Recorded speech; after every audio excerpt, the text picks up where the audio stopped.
vous rappelle, frères, l'évangile que je vous ai annoncé, que vous avez reçu, dans lequel vous avez persévéré, par lequel vous êtes sauvés, si vous le retenez dans les termes où je vous l'ai annoncé, autrement vous auriez cru en vain. Je vous ai enseigné avant tout, comme je l'avais aussi reçu, que Christ est mort pour nos péchés selon les Écritures. Il a été enseveli et il est ressuscité le 3e jour selon les Écritures. Et il est apparu à Céphas puis aux 12. Ensuite, il est apparu à plus de 500 frères à la fois, dont la plupart sont encore vivants et dont quelques-uns sont morts. Ensuite, il est apparu à Jacques, puis à tous les apôtres. Après eux tous, il m'est aussi apparu à moi, comme à l'avorton, car je suis le moindre des apôtres. Je ne suis pas digne d'être appelé apôtre parce que j'ai persécuté l'Église de Dieu. Par la grâce de Dieu, je suis ce que je suis, et sa grâce envers moi n'a pas été vaine. Loin de là, j'ai travaillé plus que tous, non pas moi toutefois, mais la grâce de Dieu qui est avec moi. Ainsi donc, que ce soit moi, que ce soit eux, voilà ce que nous prêchons, et c'est ce que vous avez cru.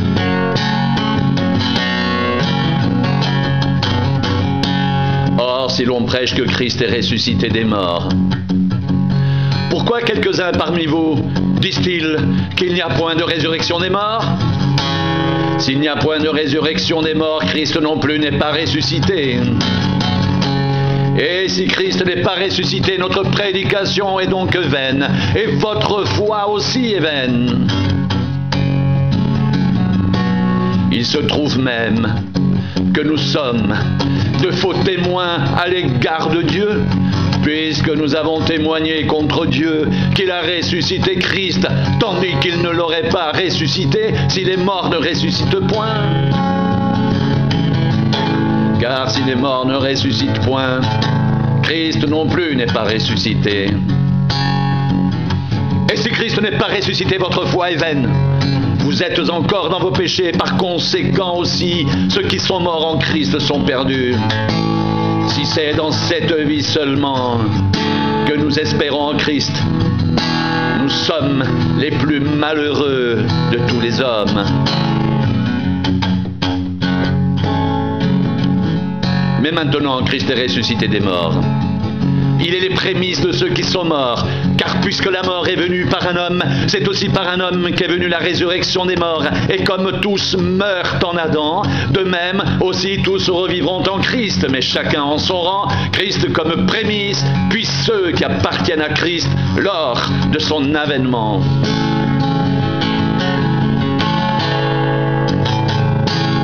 Ensuite viendra la fin, quand il remettra le royaume à celui qui est Dieu et Père, après avoir réduit à l'impuissance toute domination, toute autorité, toute puissance, car il faut qu'il règne jusqu'à ce qu'il ait mis tous ses ennemis sous ses pieds.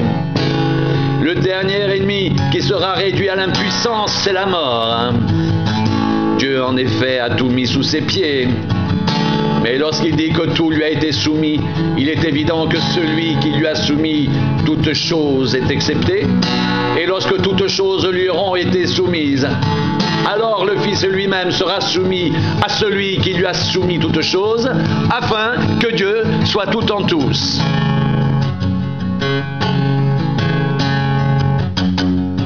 Autrement, que feraient ceux qui se font baptiser pour les morts si les morts ne ressuscitent absolument pas? Pourquoi se font-ils baptiser pour eux? Et nous, pourquoi sommes-nous à toute heure en péril? Chaque jour je suis exposé à la mort, je l'atteste, frère, par la gloire dont vous êtes pour moi le sujet en Jésus-Christ, notre Seigneur. S'il est dans des vues humaines que j'ai combattu contre les bêtes à Éphèse, quel avantage m'en revient-il si les morts ne ressuscitent pas? Mangeons et buvons, car demain nous mourrons. Ne vous y trompez pas. Les mauvaises compagnies corrompent les bonnes mœurs.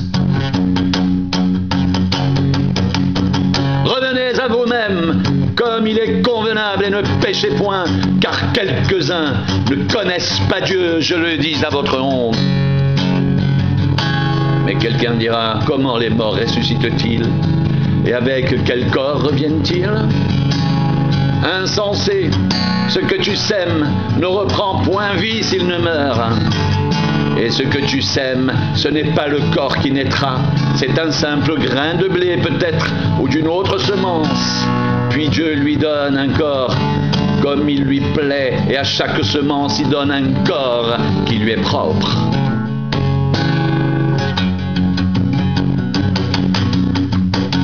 Toute chair n'est pas la même chair, mais autre est la chair des hommes, autre celle des quadrupèdes, autre celle des poissons, autre celle des poissons.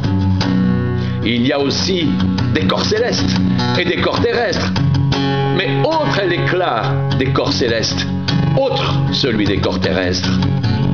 Autre est l'éclat du soleil, autre l'éclat de la lune et autre l'éclat des étoiles. Même une étoile diffère en éclat d'une autre étoile.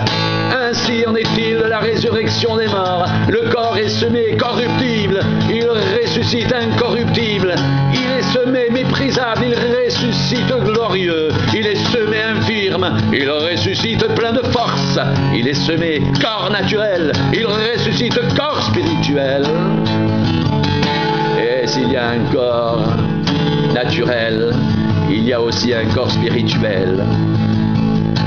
C'est pourquoi il est écrit, le premier homme Adam devint une âme vivante. Le dernier Adam est devenu un esprit vivifiant. Mais ce qui est spirituel n'est pas le premier, c'est ce qui est naturel. Ce qui est spirituel vient ensuite. Le premier homme tiré de la terre est terrestre. Le second homme est du ciel. Tel est le terrestre.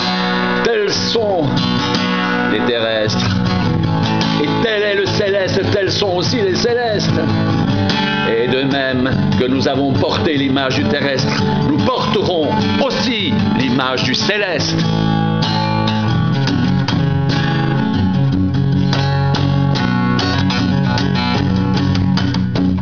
Ce que je dis, frère, c'est que la chair et le sang ne peuvent hériter le royaume de Dieu et que la corruption n'hérite pas l'incorruptibilité. Voici, je vous dis un mystère, nous ne mourrons pas tous, mais tous nous serons changés en un instant, en un clin d'œil à la dernière trompette. La trompette sonnera et les morts ressusciteront incorruptibles et nous serons changés. Car il faut que ce corps incorruptible revête l'incorruptibilité et que ce corps mortel revête l'immortalité. Lorsque ce corps corruptible aura revêtu l'incorruptibilité et que ce corps mortel aura revêtu l'immortalité, alors s'accomplira la parole qui est écrite, la mort a été engloutie dans la victoire. Ô mort, où est ta victoire? Ô mort, où est ton aiguillon? L'aiguillon de la mort, c'est le péché, et la puissance du péché, c'est la loi. Mais grâce soit rendue à Dieu qui nous donne la victoire par notre Seigneur Jésus-Christ. Ainsi, mes frères bien-aimés, soyez fermes, inébranlables, travaillant de mieux en mieux à l'œuvre du Seigneur, sachant que votre travail ne sera pas vain dans le Seigneur.